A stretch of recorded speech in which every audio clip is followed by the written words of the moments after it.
Welcome back, everyone, to Young at Heart, session number 181C, as we're continuing The Thanksgiving Visitor by Truman Capote. We left off, Odd Henderson has arrived, all the relatives have arrived, and our young hero has just rushed past Odd into the kitchen to get support from his dear, dear friend, Miss Sook, as she was called. My friend had completed her work hours earlier. Moreover, she had 2 colored women helping out. Again, apologies. This is a dated story. That's what she called the help, the hired help. But we know that they are African American women, don't we? Nevertheless, she had been hiding in the kitchen since our party started, under a pretense of keeping the exiled Queenie company. In truth, she was afraid of mingling with any group, even one composed of relatives, which was why, despite her reliance on the Bible and its hero, she rarely went to church.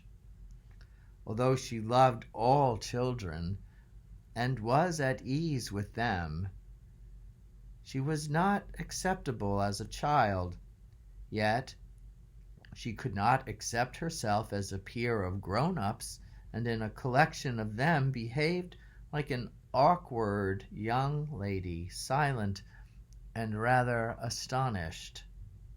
But the idea of parties exhilarated her.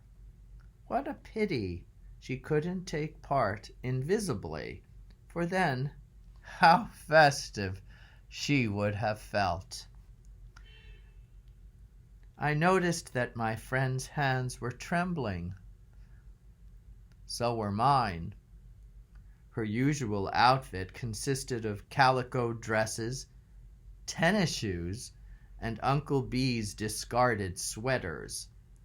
She had no clothes appropriate to starchy occasions. Today she was lost inside something borrowed from one of her stout sisters, a creepy navy blue dress its owners had worn to every funeral in the county since time remembered. "He's here," I informed her for the 3rd time. "Odd Henderson." "Then why aren't you with him?" she said admonishingly. "That's not polite, buddy. He's your particular guest. You ought to be out there seeing he meets everybody and has a good time." I can't speak to him." Queenie was curled on her lap, having a head rub. My friend stood up, dumping Queenie and disclosing a stretch of navy blue material sprinkled with dog hair, and said, "Buddy, you mean you haven't spoken to that boy?" My rudeness obliterated her timidity. Taking me by the hand, she steered me into the parlor. She need not have fretted over Odd's welfare. The charms of Annabel Conklin had drawn him to the piano. Indeed, he was scrunched up beside her on the piano seat, sitting there studying her delightful profile, his eyes opaque as the orbs of the stuffed whale I'd seen that summer when a touring honky-tonk passed through town. It was advertised as the original Moby Dick, and it cost 5 cents to view the remains. What a bunch of crooks. As for Annabel, she would flirt with anything that walked or crawled.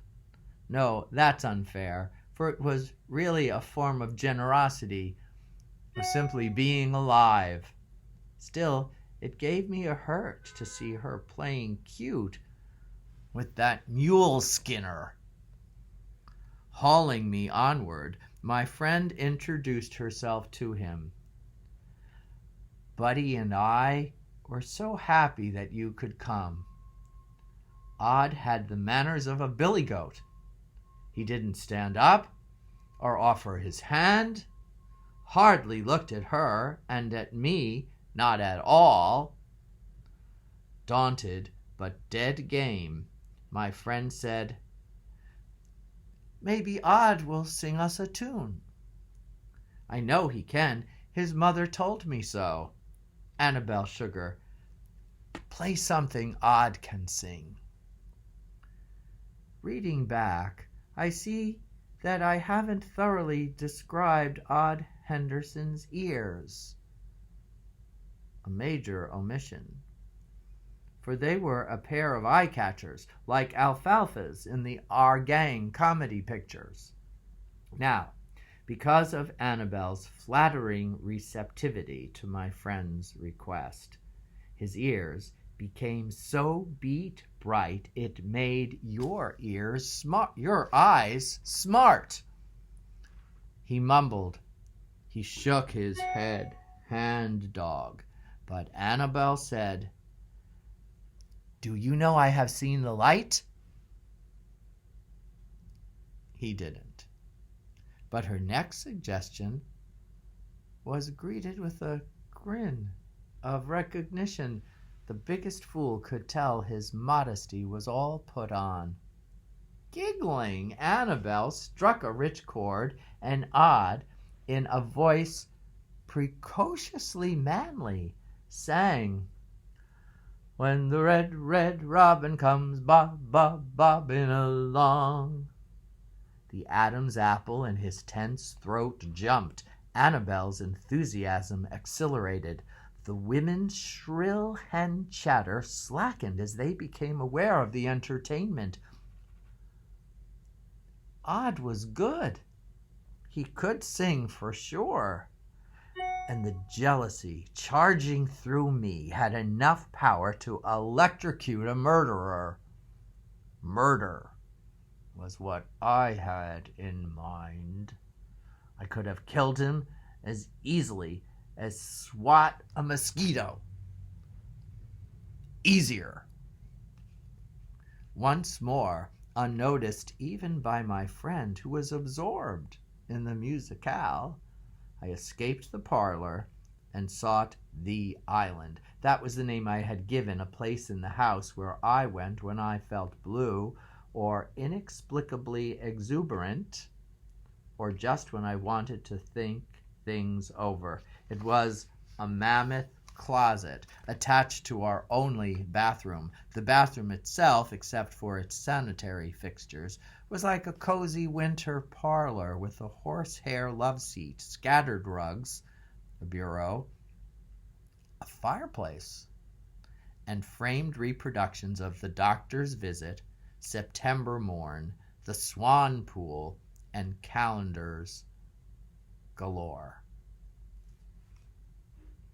And that is our short segment for 181C. If you dare, wait a bit, and I will upload 181D next. Hope you're enjoying this as I am.